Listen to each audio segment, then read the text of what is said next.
সেলেবদের সরস্বতী পুজো, দিকে দিকে সরস্বতী পুজো হচ্ছে, তাই শুরুতে নজর রাজ শুভশ্রীর সরস্বতী পুজোয়। সেলেব দম্পতির অফিসেই বাণী বন্দনা, হাজির কৌশানী মুখোপাধ্যায়, পরমব্রত চট্টোপাধ্যায়, পার্ণ মিত্র সহ অনেকে। পুষ্পাঞ্জলি থেকে যজ্ঞ, বাসন্তী রঙের শাড়িতে সবেতেই সামিল কৌশানী। আর পরমব্রতর কাছে সরস্বতী পুজো মানেই নির্ভেজাল বাঙালির প্রেমের দিবস।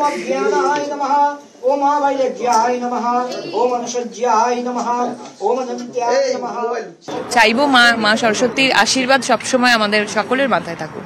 একদম প্রার্থনাগুলো তো বড় হওয়ার সঙ্গে বদলে যায়, এখন নিশ্চয়ই ছেলে মেয়েদের জন্য মায়ের কাছে বিশেষ প্রার্থনা। সবার জন্য প্রার্থনা করি, শুধু আমার ছেলে মেয়ে ভালো থাকলে তো হবে না, সবাইকে ভালো থাকতে হবে, তাহলেই আমরা সবাই ভালো থাকবো আর কি।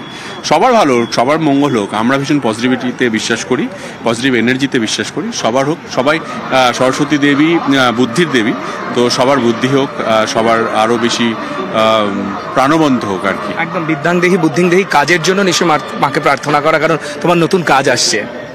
একদমই তাই, প্রার্থনা করব কাজ মানে আরো বেশি, যেটা বললাম যে ওয়াইজার করে তুলুক মা, এটাই চাইবো। আজকের মেনুতে কি আছে সংক্ষেপে সবাইকে বলেছে, আরেকবার বলে দাও। খিচুড়ি, লাবড়া, ছোলার ডাল, তারপর হচ্ছে সবাই জানে প্রতি বছরের মতো সেম মেনু সবই আছে, কুলের চাটনি, পাঁপড়, পায়েস, এসব সব। মায়ের কাছে এটাই প্রার্থনা করেছি যেন সকলে মিলে আমরা ভালো থাকতে পারি, সেটা খুব ইম্পর্টেন্ট। আমরা শুধু ভালো থাকলাম, আমার পরিবার ভালো থাকলো, চারিপাশটা নেগেটিভিটিতে ভরে গেল, সেটাতে তো কখনোই আমরা কেউই ভালো থাকবো না। আমরা সকলে মিলে যেন ভালো থাকি। সরস্বতী পুজোকে আমরা জানি, দর্শকরাও জানেন যে আমরা বলি বাঙালির ভ্যালেন্টাইন্স ডে। তুমিও কি ঠিক সেরকমই মনে করো? না, মনে করি না। আমি মনে করি ভ্যালেন্টাইন্স ডেটা হচ্ছে বাকিদের সরস্বতী পুজো। আমি তো ভ্যালেন্টাইন্স ডে নিয়ে বড় হইনি, আমি তো সরস্বতী পুজো নিয়ে বড় হয়েছি। তো সরস্বতী পুজো আমার কাছে অরিজিনাল প্রেম দিবস, বসন্তের দিবস সরস্বতী পুজো। নানা ধরনের স্মৃতি জড়িয়ে থাকে সরস্বতী পুজোর সঙ্গে, তোমার সঙ্গেও কি সেই সমস্ত স্মৃতি জড়িয়ে আছে?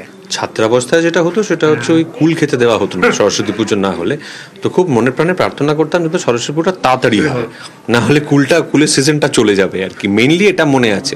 আর তারপর একটু বড় হওয়ার পর তো যা ওই যে তুমি বলে প্রেম দিবস, সেই প্রেম দিবসে ডুব দেওয়ার একটা মানে বাসনা, ইচ্ছে, মনোবাঞ্ছা এগুলো ছিল আর কি। সবসময় সফল হয়নি, কিন্তু যাই হোক। হ্যাঁ।